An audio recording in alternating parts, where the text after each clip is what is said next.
Ciao a tutti, sono Alberto, 27 anni, tifoso della Roma, vivo a Roma,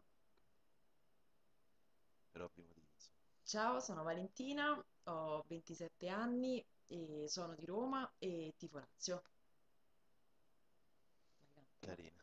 Roma, Roma, Roma, cuore de sta città. Basta perché. Nel cielo bianco-azzurro brilla una stella che in tutto il firmamento è sempre la più bella ed ogni volta... Basta, ancora. Allora, niente, io adoro vedere le partite a casa, infatti dagli amici sono soprannominato uomo contro una Sky, proprio io allo stadio no. Io davanti alla televisione no, e preferisco vedermela allo stadio e con la pioggia, col vento, col freddo, 20 gradi, 40 gradi, ma io sto là. Perché quando sali quei gradini e vedi la La gente, Lazio e vedi la tua gente, è... è una favola, proprio, una Eh cosa sì, meravigliosa. già. Io preferisco stare a casa per vari motivi, tra i quali, vabbè, l'introduzione della tessera del tifoso, limitativa delle libertà, perché comunque in nessun altro sport esiste una cosa cioè il fatto che io sono costretto a censirmi, è una cosa che odio, quindi assolutamente a casa. E il calcio è malato, lo possiamo dire? Posso dire perché vado allo stadio? Prego.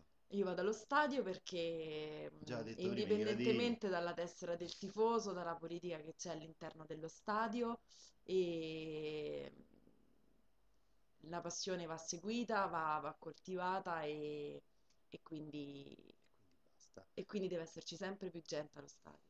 Mm, Non mm, te. mm, il calcio è malato. Malato poi, giustamente io parlo da tifoso della Roma, e quindi, cioè, per ovvi motivi, insomma, purtroppo ci hanno, diciamo, rubato vari scudetti, però noi andiamo avanti con l'onestà di sempre, noi.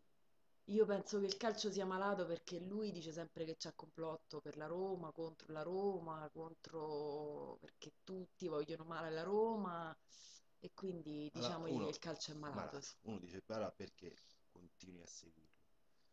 Perché è una passione, perché comunque ti fa vivere meglio, ti condiziona molto la vita, perché comunque il giorno che la Roma vince, il Mm. lunedì, quando il derby, quindi in ufficio con una felicità stampata, il sorriso, e becchi tutti i tifosi della Lazio che si sono nascosti, chi dietro al comodino, chi dentro al computer, è Vabbè. una cosa meravigliosa. Io continuo a seguirlo perché è una passione, perché non ne posso fare a meno. Lo so, anche se c'è da dire un fatto, che comunque esistono delle partite indecise a tavolino. Le partite decise a tavolino io non ci credo. Infatti, neanche io, poi ho visto Lazio-Inter dello scorso anno, allora ho detto no, esistono, perché, cioè, vabbè. Ma comunque loro sono abituati al calcio e scommesse e cose varie. Il campionato a rate. Il campionato a rate per me che sono tifoso da casa, da poltrona, è, insomma, indifferente. Anzi, riesco a vedere più partite. Io il campionato a rate lo accetto lo stesso, certo con qualche fatica in più rispetto a prima, che diciamo, la partita era solo alle 3 la domenica, però adesso a mezzanotte, alle 10 di sera, il lunedì, il giovedì, il mercoledì Vabbè, si va allo stadio. mercoledì no, perché giustamente non state in coppa. Ma tu Giovedì, ci stai per poco. giovedì neanche perché Gli stipendi dei ve mangiate i calciatori? gnocchi. Gli stipendi dei calciatori, vabbè, secondo me è giusto, nel senso che comunque offrono uno spettacolo, quindi sono pagati per quello che rendono.